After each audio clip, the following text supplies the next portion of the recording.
আপনাদের নিশ্চয়ই মনে আছে যে গত মাসে মানে নভেম্বরের দ্বিতীয় সপ্তাহে 11 তারিখে পাকিস্তান থেকে একটা জাহাজ, পণ্যবাহী জাহাজ বাংলাদেশের চট্টগ্রাম বন্দরে এসেছিল এবং তখন ভারতীয় মিডিয়া বলার চেষ্টা করেছিল ওই জাহাজ ভর্তি করে নাকি পাকিস্তান থেকে অস্ত্র আনা হয়েছে। আচ্ছা, অস্ত্র আনা হয়েছে কি হয়নি সে আলোচনায় আমি একটু পরে যাচ্ছি, কারণ অস্ত্র আনা হতেই পারে, আমাদের দেশ, আমার স্বাধীন দেশ, আমরা অন্য দেশ থেকে অস্ত্র কিনতেই পারি, কিন্তু অন্যটা কোথায় আমি জানি না। যাই হোক, তবু তারা বলেছিল একটা উত্তেজনা তৈরি করার জন্য। এটা একটা কারণও ছিল হয়তোবা, সেটা হলো যে করাচি থেকে এভাবে সরাসরি জাহাজ গত কয়েক বছরে আসেন, গত কয়েক বছর মানে আমাদের স্বাধীনতার পর থেকে আর সরাসরি করাচি থেকে কোনো জাহাজ বাংলাদেশে আসেনি। এটা একটা কারণ হতে পারে। যাই হোক, এসেছিল। এটাকে কেন্দ্র করে নানা আলোচনা এবং ভারতের মিডিয়াগুলো নানা কথাবার্তা বলেছে যে অস্ত্র এসেছে, কি কি অস্ত্র এসেছে তারও একটা গ্রাফিক্যাল ডেসক্রিপশন দেওয়ার চেষ্টা করা হয়েছে। তো সেগুলো তেমন একটা মানে পায় না, কি হালে পানি পায়নি। এর মধ্যে আজকে একটা অদ্ভুত ঘটনা ঘটলো। আজকে আমি দেখলাম যে ভারতের বাংলা, আজ তক বাংলা, এই টেলিভিশনের একটা অনুষ্ঠানে আমি বাংলাদেশের একজন সাংবাদিকের ইন্টারভিউ দেখলাম। অনুষ্ঠানের নাম হলো খবর এখন, রাইট নাও। এটাতে এক ভদ্রমহিলা, উনি উপস্থাপক, উনি বাংলাদেশের একজন সাংবাদিকের একটা ইন্টারভিউ নিয়েছেন এবং সেই সাংবাদিকের নাম হচ্ছে সুশান্ত দাশগুপ্ত। এখন সুশান্ত দাশগুপ্ত বাংলাদেশের সাংবাদিক এবং উনি যেভাবে বর্ণনা করছিলেন যে পোর্টে কিভাবে এই জাহাজটা এলো, জাহাজটা নামানো হলো এবং ওই যে জাহাজ থেকে মালামাল নামানো হলো এবং মালামাল কাউকে চেক করতে দেওয়া হয়নি, তারপরে সেই মালামালগুলিতে পেঁয়াজ থাকার কথা, আলু থাকার কথা, সেই আলু পেঁয়াজ কোথায় গেল, কোন ট্রাকে করে কে নিয়ে গেল কেউ জানে না, এই ধরনের নানা ধরনের কথা উনি কিন্তু বলার চেষ্টা করলেন।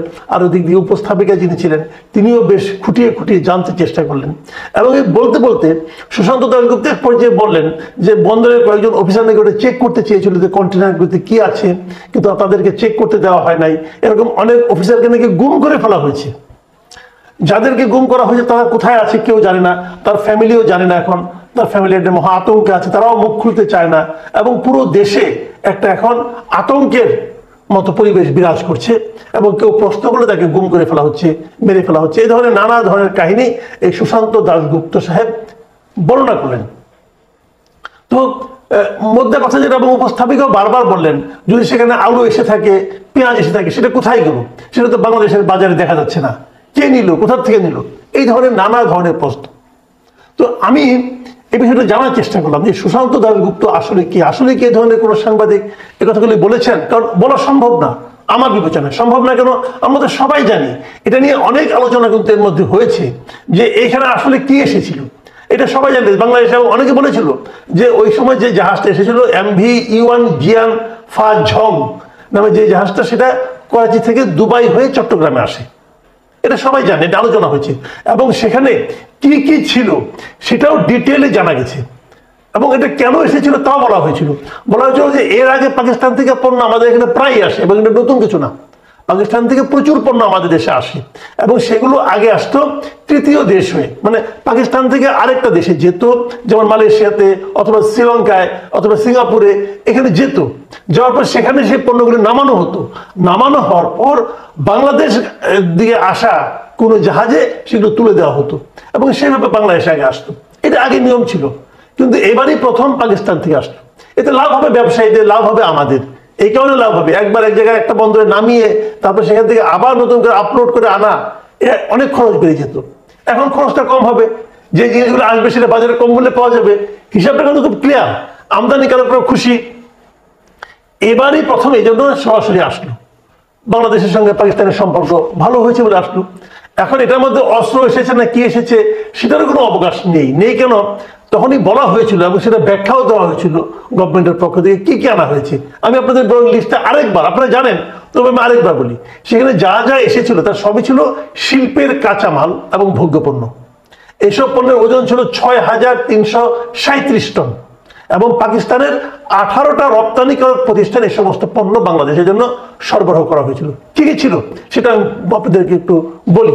সবচেয়ে বেশি আনা হয়েছে টেক্সটাইল সহ বিভিন্ন শিল্পে ব্যবহৃত সোডিয়াম কার্বনেট বা সোডা অ্যাশ, এটা 115টি কন্টেনারে এই পণ্যগুলি ছিল। আর দ্বিতীয় সর্বোচ্চ আমদানি পণ্য ছিল খনিজ পদার্থ ডোলেমাইট, এটা ছিল 46টা কন্টেনার ভর্তি এই পণ্যটা ছিল। এছাড়া 35টা কন্টেনারে চুনা পাথর ছিল, 6টা কন্টেনারে ম্যাগনেসিয়াম কার্বনেট আমদানি করা হয়েছিল।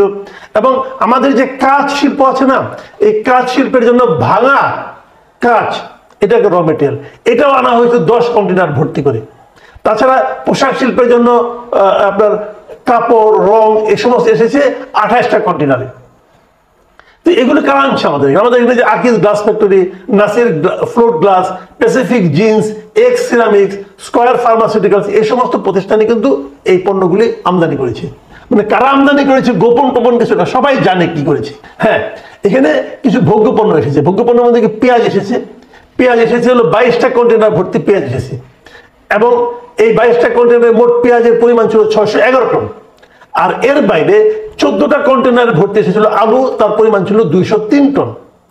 এবং এগুলো হিমায়িত কন্টেনার, মানে কোল্ড স্টোরেজের মতো করে আমরা হিমায়িত কন্টেনারে আনা হয়েছিল। এগুলো কে আনছে তাও আমরা জানি। ঢাকার হাফিজ কর্পোরেশন, এমআর ট্রেডিংস ও চট্টগ্রামের আল্লাহর রহমত স্টোর পেঁয়াজ, আলু, এগুলো তারা আনছে। আল্লাহর রহমত স্টোর এরা এনেছে এই পেঁয়াজ এবং আলু। তো সবই তো ওপেন ভাই, এখানে তো গোপনের কিচ্ছু নাই। কিন্তু এই যে সুশান্ত দাশগুপ্ত, উনি এই তথ্যগুলো কোথায় পেলেন এবং কিভাবে উনি এগুলি প্রচার করা শুরু করলেন? উনি বলেন আগে আসতো রেড জোন দেওয়া, এখন আসছে গ্রিন জোন দেওয়া, অতএব এগুলো হয়ে গেছে। তারপরে কাউকে দেখতে দেওয়া হয় নাই, কোন ট্রাকে সেখান থেকে বন্দর থেকে বেরিয়ে গেছে কেউ জানে না, গোপনে রাতের অন্ধকারে এগুলি পাস করে দেওয়া হয়েছে, এই সমস্ত কাহিনী। ইন্টারভিউটা 25 মিনিট ধরে এই সুশান্ত দাশগুপ্ত এই সমস্ত ওনার মন বানানোর কাহিনী বলে গেলেন। এখন প্রশ্ন হচ্ছে, এবং সেটা কিন্তু ইন্ডিয়ান মিডিয়াগুলো খুব সুন্দরভাবে গ্রহণ করলো। এখন প্রশ্ন হচ্ছে উনি কে? আমি চট্টগ্রামের একাধিক সাংবাদিকের সঙ্গে এর মধ্যে কথা বলেছি, যেহেতু এটা বন্দর সংক্রান্ত আলাপ এবং বন্দরে ওনার নাকি প্রচুর সোর্স আছে উনি বলতেছিলেন। কাজে আমি ভাবলাম চট্টগ্রামেরই কি হবে, এবং কেউ আমাকে বলতে পারলো না যে সুশান্ত দাশগুপ্ত নামে ওনাদের এখানে কোনো সাংবাদিক আছে। কেউ বলতে পারলো না। তাহলে উনি কে? উনি কি মানে ওই আস্তগিরি বানানো কোনো ব্যক্তি হতে পারে? কিন্তু আরেকটা কথা, অনেকে আমার এখানে বলছেন যে ইন্ডিয়া এগুলো কেন করছে, বিশেষ করে ভারতের মিডিয়াগুলো এরকম কাজ কেন করছে, এই সমস্ত যে একদম আজগুবি নিউজ কেন করছে, কি লাভ তাদের হচ্ছে? কেউ তো বিশ্বাস করছে না, তাও কেন করছে? এর একটা জবাব, সম্ভাব্য জবাব আমি আপনাদের কাছে আলোচনা করতে চাই। এবং এটা আমি যে বানিয়েছি তা না, কিন্তু আমাকে দু একজন বলেছেন, মানে ভারতেরই দু একজন সাংবাদিক আমাকে, আমারও তো অনেকের সঙ্গে পরিচয় আছে, আমি দু একজন জিজ্ঞাসা করেছিলাম ভাই তোমাদের এখানে এরা কেন করছে? আমরা তো মেইন স্ট্রিম মিডিয়ার কেউ করি না, এগুলি কতগুলি ছোট ছোট ছোট প্রতিষ্ঠান এরা করে। এরা বিপুল অঙ্কের টাকা পাচ্ছে। আসলে কে দিচ্ছে টাকা? টাকা দিচ্ছে আমাদের এখান থেকে যারা আওয়ামী লীগের লিডাররা কলকাতায় চলে গেছেন, ভারতে আছেন, তারা বিপুল টাকা নিয়ে গেছেন দেশ থেকে, সবাই নিয়ে গেছেন। আপনারা জানেন তো, যারা নাকি বিভিন্ন জায়গা থেকে চলে গেছেন বিদেশে, বিভিন্ন দেশে গেছেন, তারা কিন্তু তাদের টাকা পয়সা মোটামুটি সব নিয়ে গেছেন, এবং তাদের হাতে অপরিমিত টাকা। সেই টাকাগুলো ব্যয় করে তারা এই কাজগুলো করাচ্ছেন। Totally paid propaganda, totally paid propaganda. আপনারা যারা আছেন চট্টগ্রাম বন্দরে যারা আছেন তারাই বলুন, আমি আপনাদেরকে রিকোয়েস্ট করি, আপনারা বলুন কে গুম হয়েছে আপনাদের এখান থেকে? আপনারা কি জানেন না এই কন্টেনারগুলো কি এসেছে? তাহলে কেন এই ধরনের প্রোপাগান্ডা চালানো হচ্ছে? এটা করে লাভটা কি? এটার মাধ্যমে কি শেখ হাসিনাকে আমাদের দেশে বা পুনঃস্থাপন করা যাবে? এটা হবে? এটা বলে কি আমাদের দেশে যে সমস্ত সংখ্যালঘু আছে তাদেরকে উত্তেজিত করা যাবে? এই দেশটা কি তাহলে পাকিস্তান হয়ে যাচ্ছে এটা বলার মাধ্যমে? ওরা কাকে ভয় দেখাতে চাচ্ছেন? এই সমস্ত প্রশ্ন কিন্তু থেকে যাবে। আমার একটা রিকোয়েস্ট থাকবে, ভারতীয় কোনো মিডিয়াতে এরকম কিছু আসলে আপনারা একটু যাচাই করে নেবেন। চিলে কান নিয়েছে শুনে চিলের পেছনে দৌড়ানো কোনো মানে হয় না। একটু কানে হাত দিয়ে দেখবেন যে কানটা আদৌ নিয়েছে কিনা। প্রিয় দর্শক, এখন এই পর্যন্তই। আল্লাহ হাফিজ।